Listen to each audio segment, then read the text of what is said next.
semuanya, selamat malam. Namo Sangyang, Adi Budaya. Kembali bersama saya Suyeni malam ini dan bersama CD Channel seperti biasa setiap hari Jumat jam 8 malam kita tampil di acara Live and Nature. Di mana acara Live and Nature ini yang sangat-sangat selalu membahas topik yang kekinian, syarat dengan dharma, dan mungkin teman-teman juga di sini juga jangan lupa selalu menunggu acara lamar dan jangan lupa di subscribe sama bunyiin loncengnya ya. Nah teman-teman, acara lamar ini sebenarnya kita buat teman-teman semua supaya bisa konsultasi bersama CD Counseling. So buat teman-teman terutama yang punya masalah keluarga atau punya masalah hukum ya, punya masalah ekonomi, banyak banget ya mungkin yang bisa teman-teman pengen curhat, pengen cerita, pengen konsultasi tapi bingung nggak tahu mau di mana. Silakan hubungi kontak ya 0811 987 3300. Dengan senang hati para konselor kami yang benar-benar sebenarnya sudah expert banget di bidang masing-masing bisa membantu Anda untuk menjawab pertanyaannya. Dan ini free loh, selama tidak ada tindakan spesial atau profesional, ini semuanya free ya. So jangan lupa dicatat nomor teleponnya. Oke. Nah, teman-teman seperti biasa setiap Jumat kita selalu punya topik yang menarik yang akan kita bahas, dan ceritanya minggu ini merupakan sebentar lagi kita mau tahun baru. Nah, dan kali ini kita punya topik tentang New Year, New Challenge, Never Ending Story bersama narasumber yang keren banget. Keren banget karena memang sebenarnya kebetulan Suyeni sudah kenal beliau udah cukup lama ya, kayaknya udah 10 tahun lebih ya kayaknya ya. Dan beliau waktu saya kenal tuh sebagai motivator yang luar biasa banget, semangatnya nggak pernah redup ya. Dan juga saat ini ketika saya baca perjalanan karir beliau bukan cuman hanya motivator biasa, tapi banyak banget sudah memotivasi kayak Olimpiade Fisika, bahkan juga Indonesia Idol ya, juga menjadi narasumber berbagai televisi swasta bahkan ke daerah-daerah loh teman-teman. Dan juga sebagai lulusan NLP University di California dan merupakan orang yang pertama kali mendapat sertifikasi sebagai seorang firework instructor dari Fire Institute, dan saat ini sebagai owner dari World Mindset Training dan Coaching dengan misi membantu seseorang menjadi yang terbaik dengan cara pendekatan NLP. Namo Buddhaya Pak Tommy. Namo Buddhaya. Apa kabar Pak Tommy? Sehat-sehat ya Pak ya? Luar biasa kabarnya. Oke. Nah ini jadi gini loh Pak, biasanya kalau orang ingat tahun baru selalu ingatnya liburannya kemana ya, acara tahun baru itu apaan ya gitu loh, kumpul-kumpulnya di mana gitu ya, apalagi kalau lagi pandemi itu udah kayaknya udah kumpul-kumpul tuh udah jangan deh gitu ya Pak ya. Tapi ada juga beberapa orang yang punya ritual seperti kayak mereka bahkan pergi retret ya, ada juga yang mungkin ini yang salah satu saya lakukan juga introspeksi atau melihat ke belakang resolusi yang sudah saya buat tahun lalu udah terwujud belum gitu ya. Ada juga yang dengan semangatnya bikin resolusi baru gitu ya Pak ya. Idealnya menurut Pak Tommy nih ya, menyambut tahun baru sebaiknya kita harus gimana ya Pak ya? Oke, baik ya. Jadi kalau tanya seperti itu ya, teman-teman selamat malam semuanya ya. Jadi ini kan beberapa hari lagi ya, seminggu ke depan ya, kita udah akan menyambut tahun yang baru nih, tahun 2022 kita bilang ya, kalau 2022 atau kalau di kita namanya tahun 2022. Oke, jadi kita lihat belakangan ini kan selama hampir 2 tahun ya di dunia lah mengalami pandemi. Jadi ini tahun lalu mungkin kaget ya, 2020 kaget ya, sehingga melewati tahun baru berikutnya itu yang penting sehat lah. Doanya satu, yang penting sehat aja ya. Nah, kemudian berlanjut sampai sekarang. Dan ini kita udah mau masuk tahun 2022 nih.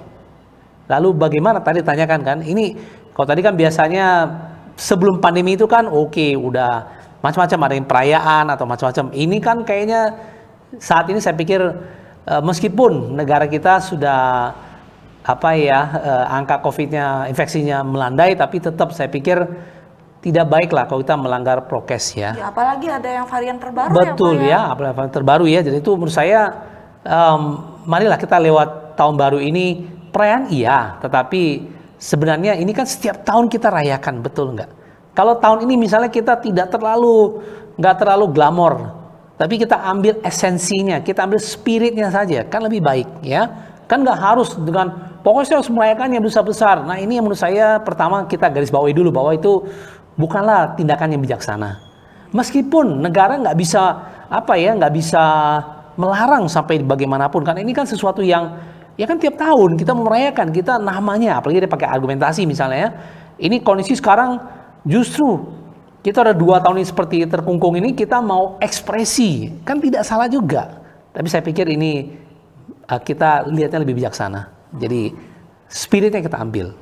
Oke, jadi teman-teman, pesan dari Pak Tommy bahwa tahun baru, kalau kumpul sama keluarga boleh kan ya. Boleh. Tapi ya kita harus merayakan dengan kebijaksanaan lah ya teman-teman. Terutama kita harus menjadi orang salah satu yang memberikan kontribusi buat pemerintah untuk tetap menjaga prokes, supaya menghambat terjadinya penyebaran virus gitu ya, apalagi yang saat ini katanya ada penyebaran varian terbaru yang cepat banget.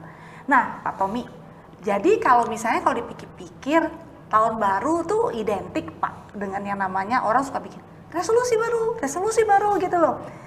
Menurut Bapak tuh ya, mana yang lebih penting Pak? Bikin resolusi baru atau kita mulai dari introspeksi dulu Pak? Oke, jadi gini ya pertanyaannya tadi ya. Resolusi baru itu nggak ada masalah. Sekarang yang lebih penting adalah bagaimana resolusinya bisa saya wujudkan, itu yang paling penting kan. Itu masalahnya. Jadi kebanyakan orang itu bikin resolusi tapi tidak ditepatin. Jadi bukan hanya resolusi, kan itu hanya, kalau saya bilang sih ya sama aja, nggak ada beda dengan bikin goal baru lah. Tapi kalau goal itu tidak saya follow up dengan tindakan, nggak akan jadi. Jadi mau apapun namanya, resolusi lah, bikin target lah, semua itu kalau saya tidak konsisten ya nggak bisa. Jadi apakah itu penting? Mungkin pertanyaannya bukan penting. Bagaimana saya memfollow up growth saya di tahun berikutnya? Saya mewujudkan pertumbuhan saya di tahun berikutnya. Jadi lebih tepatnya adalah ketika kita membuat sesuatu resolusi, kita juga harus melihat atau ya berarti introspeksi ya Pak, kita melihat introspeksi sebenarnya yang resolusi yang sudah kita bikin itu sudah berapa persen yang terwujud, terus apa sikap-sikap kita yang memang untuk mendukung resolusi itu sendiri ya Pak ya. Betul. Oke, nah kalau sudah kayak begitu Pak, bisa kan orang bikin resolusi terus ternyata ada yang berhasil, pasti ada juga yang gagal. Nah kalau menurut Pak Tommy, untuk yang seperti itu sebaiknya kita tetap mempertahankan kita punya rencana untuk tahun depan ini dengan kita copy paste dengan yang lain, atau kita menata ulang Pak? Ya oke. Jadi ya pertama pasti kita evaluasi dulu. Ke depan ini bisa nggak saya bawa dengan konsep yang sama? Artinya goalsnya sama ya. Nah kemudian yang kedua adalah sering saya ajarkan bahwa ini juga saya yakin ya, teman-teman sudah sering dengar kutipan dari Albert Einstein yang mengatakan, mendefinisikan tentang ketidakwarasan. Apa tuh Pak? Menarik tuh. Apa yang disebut sebagai insanity atau tidak waras? Tidak waras itu tidak berarti gila ya. Di sini insane itu artinya kehilangan logika berpikir lah, logiknya hilang. Belum tentu gila ya. Gila kan crazy lain lagi ya. Jadi Einstein mengatakan bahwa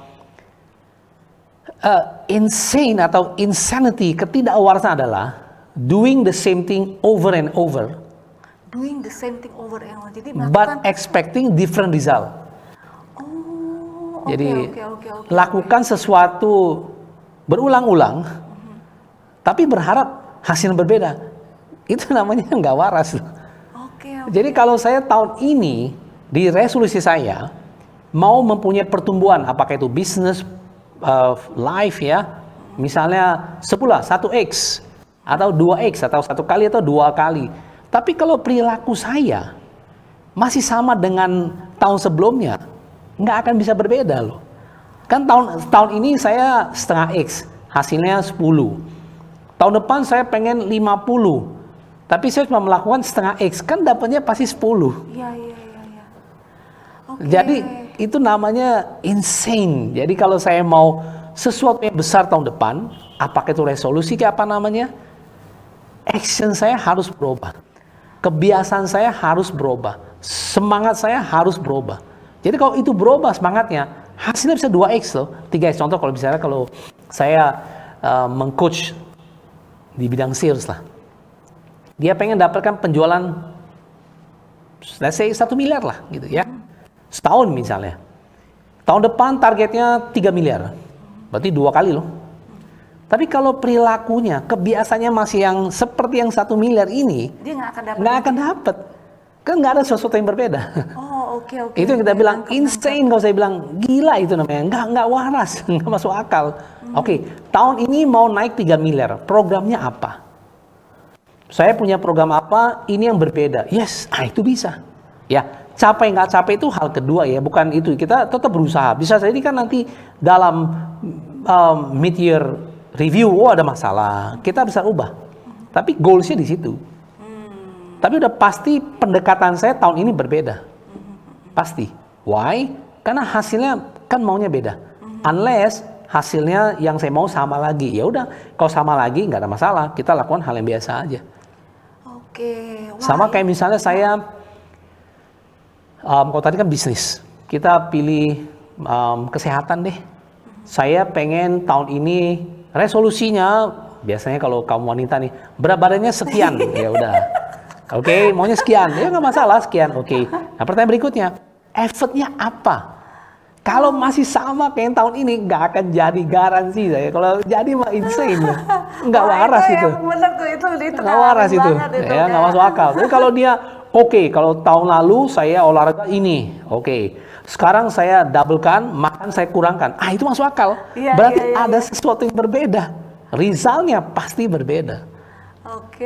Itu kan lebih gampang lagi ya.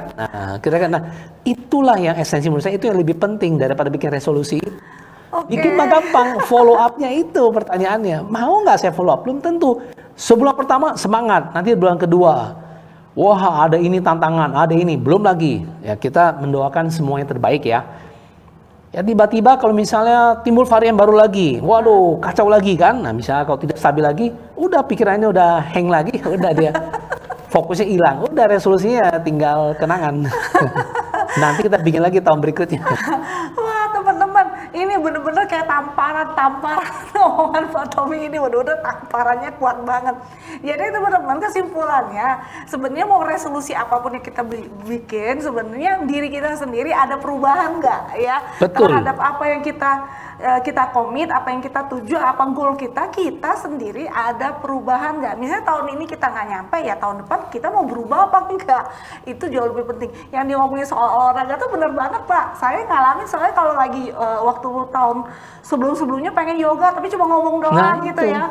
Cuma ngomong doang lewat 3 tahun. Akhirnya bener-bener saya jalani dan saya komitmen, memang saya dapat jadi goalnya gitu loh. Mantap. Jadi badan juga lebih enak gitu ya. Itu jauh lebih penting daripada bikin goal. Goal itu penting ya. Kalau bicara akhir tahun ya, kalau bicara resolusi itu lebih penting. Goalnya harus ada, pasti. Nah sekarang, nextnya adalah bagaimana saya memfollow up itu jauh lebih signifikan. Ini Kak, teman-teman mungkin yang dengar semoga terinspirasi ya. Jadi balik lagi tergantung sama diri kita mau bikin perubahan seperti apa, yang dimulai dari diri kita sendiri dulu, itu penting banget. Terus Pak, untuk berubah, untuk misalnya contoh nih ya, saya ambil contoh, buat saya waktu awal sebagai seorang pemula untuk mulai sebuah latihan yoga itu tuh nggak mudah Pak. Ternyata yoga tuh salah satu olahraga terberat di dunia juga. Yes, betul. Karena kan kita nopang badan kita betul. ya Pak ya. Nah itu kan kata Bapak tadi kan 1 bulan, 2 bulan semangat terus tiba-tiba hilang. Dan itu beneran saya ngelihat teman-teman saya banyak. Dan ternyata untungnya komit jadi bisa setahun lebih. Nah pertanyaannya Pak, gimana mempertahankan semangat itu supaya bisa tetap stabil Pak? Ceritanya kita mau berubah, tapi semangatnya ntar di ujung kendor gitu loh Pak. Oke, pertama ya, satu, teman-teman di sini ya menjawab pertanyaan ini bagus sekali pertanyaan dari Suyeni nih.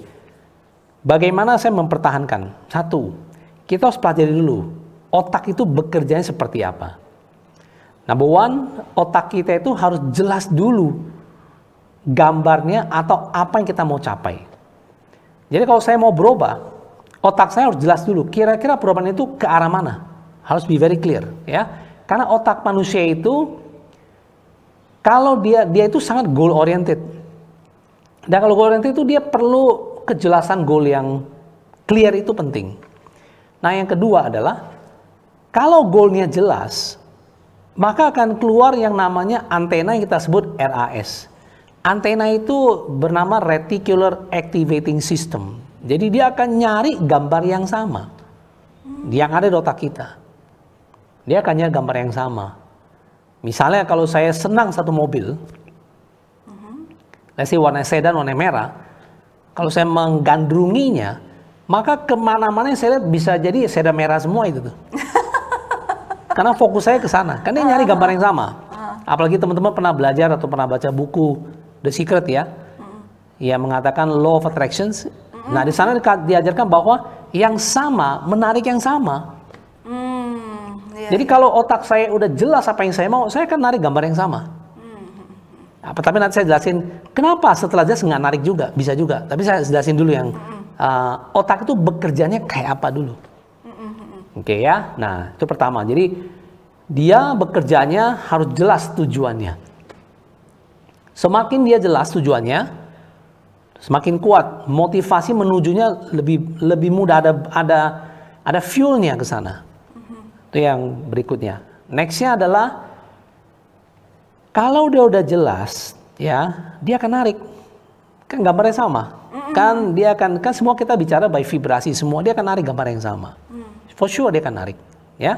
Nah, untuk boosternya, untuk lebih tahan lama lagi, cari tahu, kita gali juga yang namanya purpose-nya. Kenapa saya harus begini? Kenapa saya mau diet? Purpose itu penting loh. Why? Karena pada satu poin ya, bisa saja orang udahlah males lah. Tapi kalau saya kembalikan lagi purpose saya, why, maksud saya mengapa melakukan ini, itu kasih saya booster yang luar biasa. Kembali lagi. Contoh, kenapa saya harus diet? Mungkin diet katanya kurang baik lah. Kenapa saya harus jaga kesehatan saya? Karena, dia mulai loh, karenanya banyak nih. Karena saya pengen hidup bahagia, saya pengen hidup dengan sehat. Kalau sehat saya bisa lebih banyak produktif, bisa banyak bantu orang, bisa ya, apapun, mewujudkan impian saya. Nah ini sesuatu yang ada purpose-nya kita bilang.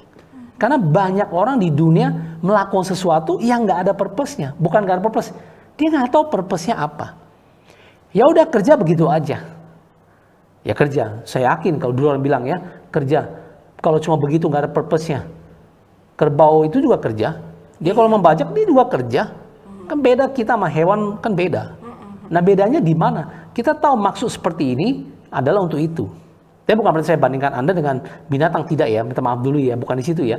Bahwa kalau kita melihatnya sebagai satu sisi hanya, ya udah saya lakukan saja. Year by year, ya udah tahun demi tahun ya saya gitu-gitu aja. Ya udah, maka kehidupannya ya akan begitu-gitu aja. Bukan soal uangnya loh. Tapi hidup di dunia ini kita punya satu misi. Ya, kayak quality life-nya ya. Quality life-nya. Jadi itu menjalankannya jadi menyenangkan. Orang barat kan suka ngomong bahwa life is not a destination. It's a journey. Hidup itu bukan sebuah tujuan tapi sebuah perjalanan. Dan ini benar kan? Kan never ending. Every day kita bangun saja udah another day, another mission, another things, another ini yang kita mau capai kan. Nah, kebetulan saja topik hari ini menjelang akhir tahun, tahun 2021. Ya berarti kan kita mau menyambut tahun depan dengan baik. Lalu bagaimana yang bisa kita seharikan untuk diri kita? Nah, balik lagi yang tadi itu. Nah, goalnya. Nah, sekarang menjawablah. Bagaimana supaya bisa follow up goal yang tadi? Setelah kita jelas tahu purpose-nya, maka goals ini kita potong-potong jadi kecil-kecil. Jadi nggak bisa langsung kita misalnya saya mau turun berat badan 10 kilo. Nggak bisa langsung 10 kilo. Kalau itu terjadi, badan kita itu shock loh. Mulai dari yang 1 kilo dulu kali Ya, ya Pak? mau kita target lah, setengah tahun tanya ke dokter, tanya siapa. Yang normal itu gimana? Kecuali kita memilih ekstrim, itu lain ya. Kan ada tuh artis tertentu yang di Amerika yang demi sekian dia itu ekstrim. Saya nggak bilang itu salah atau benar. Biasanya ekstrim begitu pasti didampingi konsultannya. Kan bisa aja dia aktor hebat, dia berusaha menguruskan badannya. Dia kontrak dengan produser film ini kan nggak mungkin dia tiba sakit kan berugi filmnya kan. Pasti mereka punya track untuk menjaga dia. Tapi kalau kita tidak punya, ya udah kita bikin aja kita punya yang sederhana. Jadi kita bilang start from small thing. Ya udah bulan ini sekian, bulan ini sekian, bulan ini sekian. Nah ini membantu nih supaya kita tidak patah semangat. Nah satu lagi kalau khususnya yang berat badan khususnya ya, nanti kita masuk ke yang area lain misalnya. Itu kalau saya pakai contoh otak manusia, dia harus lihat bentuknya loh. Kenapa banyak orang gagal di diet? Karena dia otak nggak lihat nanti mau kayak gimana. Turun 2 kilo itu kayak apa badan saya? Turun 5 kilo itu seperti apa badan saya? Itu akan kelihatan tuh. Kalau dia bisa membayangkan gambarnya, maka otak nyari gambar yang sama loh. Oh iya tadi, jadi butuh gambaran. Butuh ya, gambar, Pak, iya. ya? Kayak gini kalau saya kurus itu tuh kayak gitu. Okay. Otak butuh image itu, maka dia nggak akan down di tengah itu. Karena dia lihat di sana semua kan. Sama kayak hari ini saya ke kantor CD ya, di sini ya, sekretariatnya di sini, rekaman di studio ini, kan saya udah jelas digambarkan oleh Suya ini. Oh iya, lokasinya di sini kan ketika saya datang ke sini. Kan sudah ada gambarannya. Ketika salah jalan pun saya tahu ini memang belum sampai. Tapi saya tahu bahwa ini bukan gedungnya. Tahu saya. Cuman belum tahu di mana letak gedungnya benar. Tapi saya tahu ini definitely bukan kantor dari sini. Tahu. Nah ini artinya jelas di pikiran saya. Nah kalau ini begini, berapa persen di dunia orang jelas dengan apa yang dia mau capai? Saya garansi, bukan garansi lah ya. Saya meyakini 90% orang nggak tahu. Karena saya di bidang ini kan melatih orang kan ngerti. What do you want? Dia bingung. Yang kayak gitu aja. Sekali lagi nggak masalah sih dia mau apapun, buat saya nggak masalah. Yang penting jelas nggak apa yang dia inginkan. Jadi dibikin kesimpulannya, ya udah setelah dia jelas kita potong-potong kecil-kecil. Usahakan dia bisa bikin gambar. Kebetulan kan contohnya hari ini berat badan yang lebih kelihatan ya. Dalam bisnis lebih mudah lagi kan. Sekian kenaikan, lebih gampang ada chartnya ya. Atau mungkin lebih susah kalau misalnya dalam kehidupan manusia saya mau lebih baik. Nah lebih baik kan susah, kuantitatif sama kualitatif kan sulit. Iya. Nah, itu mungkin lebih sulit, tapi sesulit pun nggak ada masalah. Itu kita bisa kok.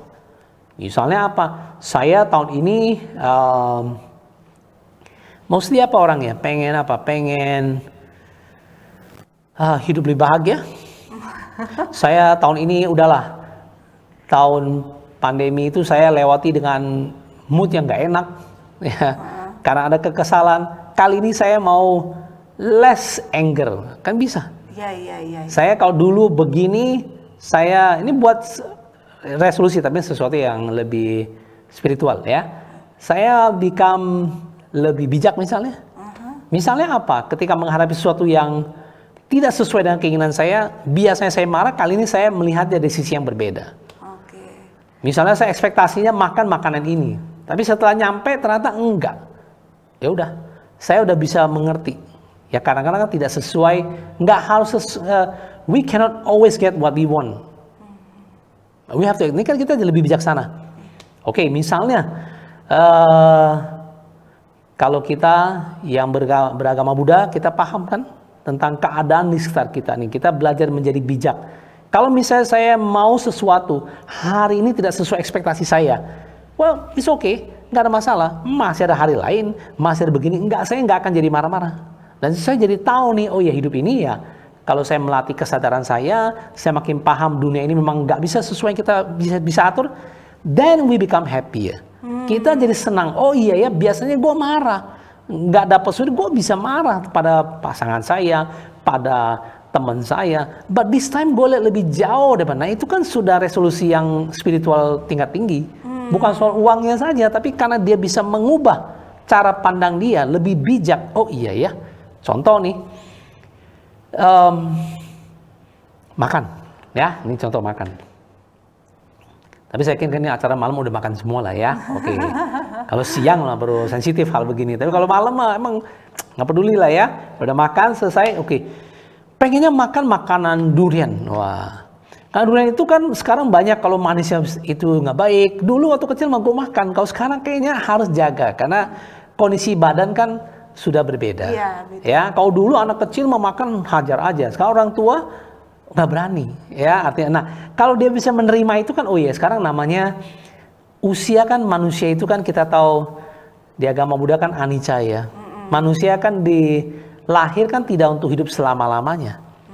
Pasti kan akan ada perubahan ini.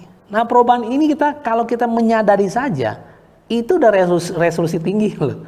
Akhirnya saya nggak komplain lagi, saya tahu. Contoh lah, kayak saya lah, usaha kayak saya ya. Saya usia ke tahun depan nanti ya 50 tahun. Wow. Jadi ABG lah, aku baru gocap. Nah ya. Jadi yang paling saya sadari ya, ini kalau bilang resolusi saya coba kaitkan ya. Kalau membaca. Ya, membaca nih. Ini joke saja ya teman-teman ya. Orang tanya, kamu tebak saya usia berapa? Ada yang tebak. Kamu tebak saya usia berapa? Saya bilang saya pasti bisa menebaknya. Oh, pede banget kamu. Benar. Yuk kasih saya satu kesempatannya. Iya. Coba tebak saya usia berapa? Gampang. Saya tinggal ambil handphone. Saya kasih dia baca. Coba, ini tulisannya apa? Kalau dia begini, 40 tahun ke atas. Lu kok tahu begini? Coba kalau lu begini, berarti ini anak muda. Tapi kalau dia gini, udah orang tua, matanya sama. Nggak bisa bohong. Wah, lu pinter beneran. Oh iya, langsung dia nih. 40 lebih kan? Nah, kok lu tahu begini? Coba lu begini, 30-an. Nah, saya lihat dulu pakai softline apa enggak? Oh, dia nggak pakai softline. Nah, lu coba baca. Nah, dia udah bingung nih. Dia baca gini dia. Orang tua. Nah, ini kan contoh. Ini kan saya buku saya nih. Nih, kamu baca coba. Wah, ini tulisannya masih gede. Coba yang kecil loh. Dia bingung dia. Nah, begini dia baca nih. 40 gini. Nah, ini kan contoh. Kita menyadari loh. Saya udah tahu nih. Oh iya, berarti ada ya perbedaannya. Nah, begini kita jadi lebih bijak kan. Jadi tahun depan saya udah bisa menerima keadaannya ke depan. Contohnya apa? Kalau tahun lalu saya mengalaminya dengan penuh kekecewaan. Tahun ini kalau ternyata pandeminya belum usai, kita masih terus harus berkutat masalah seperti ini. Saya menangannya udah lebih bijak lagi. Saya nggak akan marah-marah lagi. Saya akan bagaimana beradaptasinya lebih powerful lagi kali. Nah, ini resolusi yang luar biasa. Oke.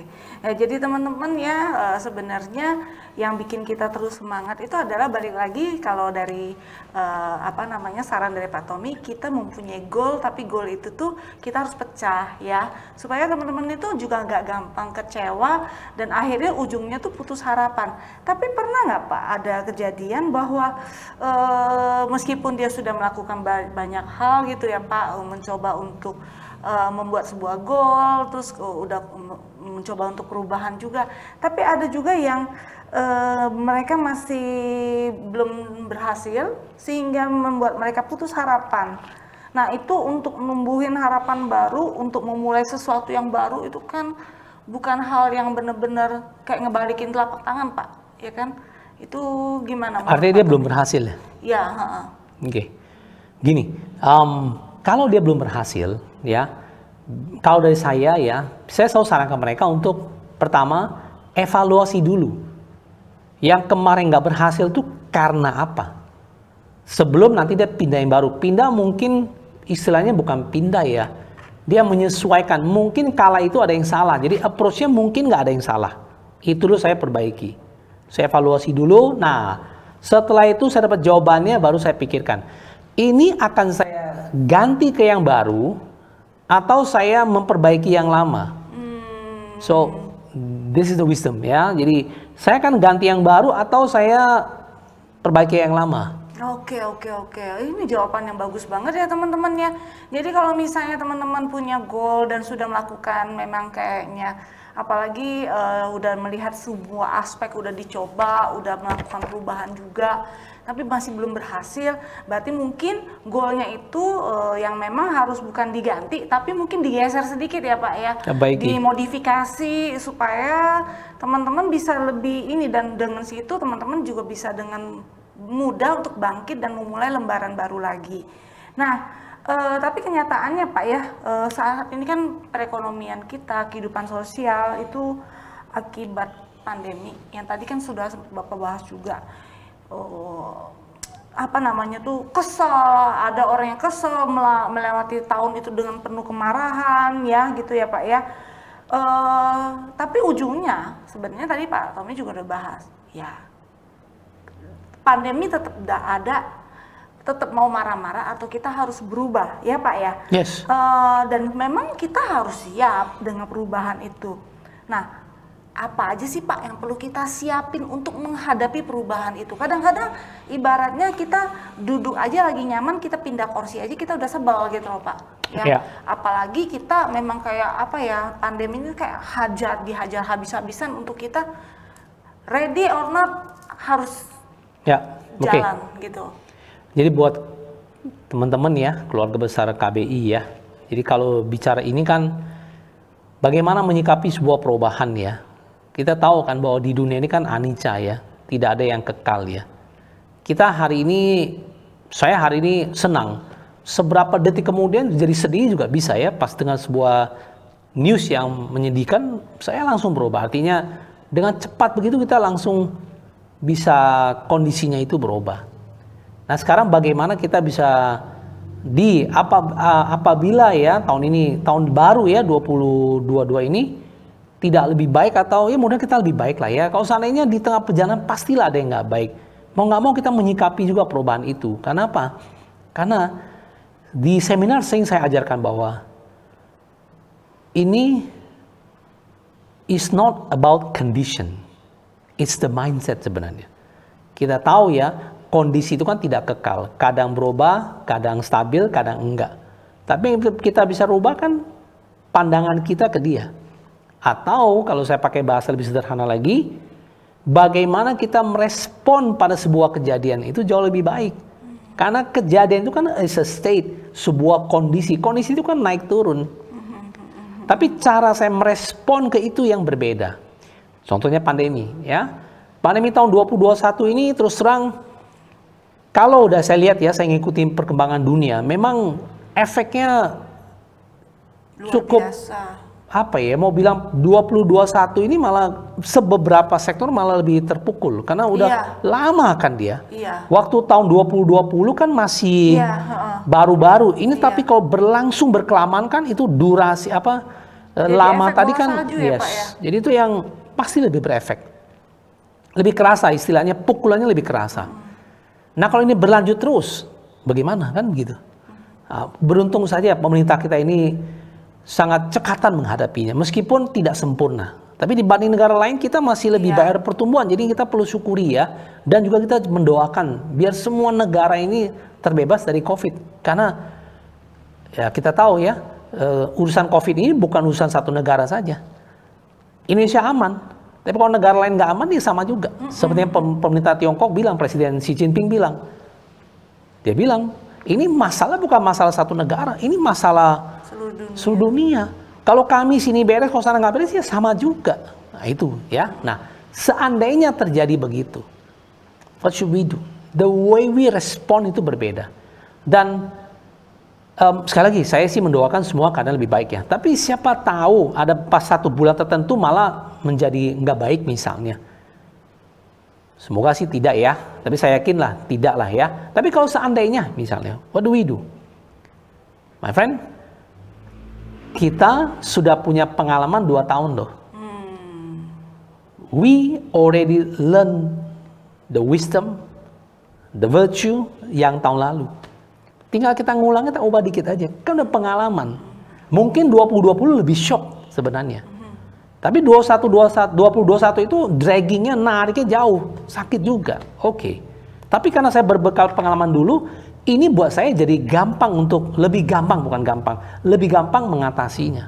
Dan ternyata kalau berlanjut pada tahun ketiga, maybe ya, saya ubah lagi pendekatan saya. Nah di sini saya maksud adalah, pandeminya mungkin sudah selesai. Yang saya maksudnya adalah, ketika kita beralih, baru balik lagi transisi, kan udah, let's say ya, ini perusahaan makanan atau pariwisata lah. Dia udah 1,5 tahun kosong, dia mulai kembali, kan tidak mudah. Terutama kalau ditanya, yang paling terpukul yang mana? Ya UMKM yang paling terpukul. Yang non formal itu yang terpukul. Kenapa? Apa orang kaya terpukul?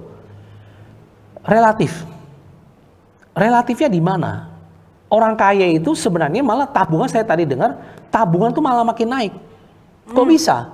Jawabannya gampang. Selama 1,5 tahun, biasa orang kaya makan-makan restoran, pelesiran, kemana-mana. Kali ini uangnya disimpan. Nah, disimpan uang itu kan harus mutar. Oke? Nah, yang masalah adalah kalau UMKM dia jualan souvenir, jualan makanan, itu terpukul. Karena kan nggak ada yang belanja. Itu kena langsung. Nah, orang kaya malah kena tapi tidak terlalu kena. Alasannya apa? Ya di rumah terus dia. Iya. Ya kan? Nah, ini satu contoh. Nah, setelah kondisi begini dia kembali bangkit. Nah, itu yang UMKM ini kembali bangkit nih.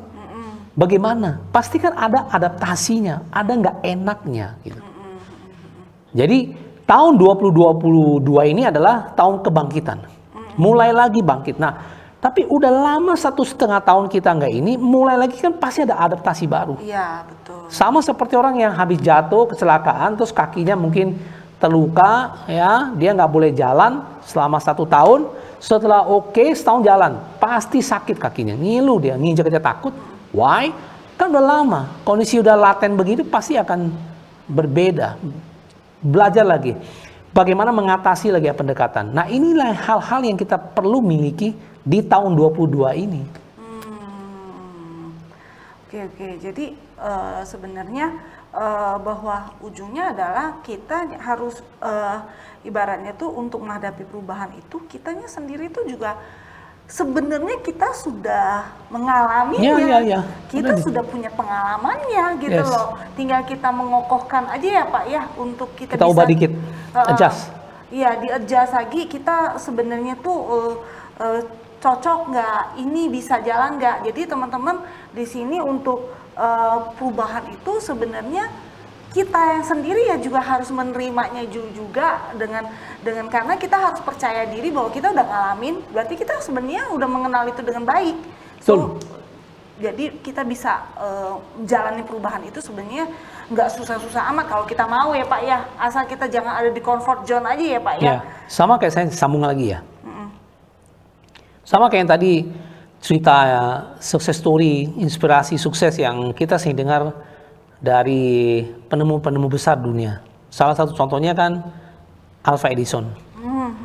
Kan dia gagal sampai 9.909 kali. Let's say 10,000, 10.000 kali ya dia gagal. Nah sekarang supaya dia pakai kembali bagaimana? Dia bilang kegagalan saya ini ya bukan kegagalan ini, tapi saya tahu, dia bilang ini saya bukan gagal 10.000 kali loh. Tapi saya tahu ada 10.000 kali yang cara ini tidak bisa dipakai untuk menciptakan bola lampu. Dia ganti sudut pandangnya Pak. Jadi ini saya sebenarnya kata lainnya, saya lebih pintar daripada orang 10.000 kali bahwa ini gak jalan caranya. Ini kan cara dia membuat dia yakin. Yang tadi ya, oke, memang saya gagal. Tapi ingat loh, kegagalan ini memberikan saya pengalaman loh, bahwa saya bisa bangkit kembali loh. Ini yang kita perlu. Nah, ini 2022 ini sangat dibutuhkan. Ini tahun yang kita harus berjuang luar biasa karena kita kembali bangkit nih. Oke. Nah, Pak, ini kan ada saya dulu pernah baca buku Bapak nih ya, terutama salah satu program dari Blueprint Kekayaan dari Pak Tommy itu kita bisa memindahkan energi kekayaan. Oh iya. Bagaimana ini Pak ya, kan kadang-kadang ada aja orang yang kondisi terpuruk Pak, dia nggak punya relasi, terus dia juga networkingnya nggak bagus ya. Jadi orang-orang yang terpuruk itu bisa sampai, mungkin nggak Pak, bisa sampai ke tahap memindahkan energi itu Pak? Oh iya, bisa dong, bisa. Mungkin sekalian mungkin Bapak cerita Ya, tentang buku boleh. Bapak ini. Ini ya, ini buku saya ya. Ini tentang blueprint kesuksesan. Kebetulan topiknya adalah rahasia menjadi kaya. Ini saya ambil pengalaman saya melatih di dunia asuransi ya. Saya melatih ada sekitar 1000-an lebih ya orang ya. Kalau seminar mah udah nggak tahu jumlahnya berapa, tapi kalau melatih khusus ya 1000 lebih ada tuh. Nah itu sebenarnya yang tadi menyangkut pertanyaannya ya. Bisa nggak saya dalam keadaan terburuk saya bangkit kembali? Memindahkan energi kekayaan tadi? Bisa. Caranya satu, saya dalam diri saya harus punya dulu, saya kembangkan dulu, saya bangkitkan kembali, ya, atau saya ciptakan kembali sebuah energi kelimpahan. Nah itu yang perlu kita lakukan. Nah gimana merasa berlimpah? Saya sekarang kekurangan. Nah itu yang membuat orang miskin itu karena energi dalam dirinya berkekurangan. Contohnya apa? Susahlah, pandemi kan. Ini kan, itu kan, ini adalah mindset orang yang gagal, yang menganggap dunia ini berkekurangan. Peluang ini bukan milik saya, ini sudah banyak lakukan, saya nggak bisa ini nggak bisa. Nah, saya kontraskan lah, Bill Gates aja deh. Apakah Bill Gates orang kaya? Iya, sekarang dulunya ya orang biasa-biasa. Tapi kenapa bisa kaya? Karena dalam dirinya berpikir bahwa dunia ini penuh dengan kelimpahan, banyak peluangnya. Nah, Mark Zuckerberg, nah kita tahu lah Facebook, apa ada orang kaya? Enggak, orang biasa-biasa aja. Apalagi Jack Ma, itu benar-benar orang miskin. Sampai ditanya, kalau saya resu ini ya, Jack Ma ganteng nggak sih? Enggak, betul. Dia juga tahu memang saya nggak ganteng. Tahu nggak kenapa? Dia bilang, karena dulu waktu kecil kami susah sekali, saya itu malnutrisi. Jadi pertumbuhan saya badannya kecil, nah, muka saya aja begini. Tapi boleh jadi fisiknya memang kelihatan miskin. Tapi dalam dirinya enggak, orang kaya dia. Ini mindsetnya orang kaya, bahwa ini berkelimpahan, bisa membantu orang. Dia ciptakan Alibaba.com lah, bisa inilah. Karena dia mulai dari apa? Energi berkelimpahan. Kenapa orang ini susah? Karena mulanya energi berkekurangan. Contohnya apa? Buat ini susah, buat itu susah. Pengalaman hanya untuk orang itu, orang yang dengan iri, yang dengki, itu susah untuk jadi kaya. Bener, kalau mau mah mesti lihat orang maju, kita masih senang. Gak semua orang bisa, ada iri yang tadi.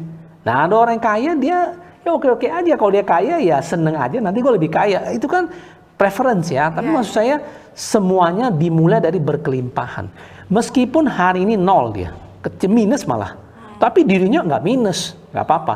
Kali ini namanya hidup ini kan, kalau Mandarin kan bilang Feng Shui Lun Liu Chuan. Hong Shui kan naik turun, ada kadang Lun Liu Chuan, kadang naik, kadang turun. Kayak roda ya Pak. It's okay. Kalau saya hari ini naik, ya bisa jadi one day saya turun. Kalau turun, ya naik lagi.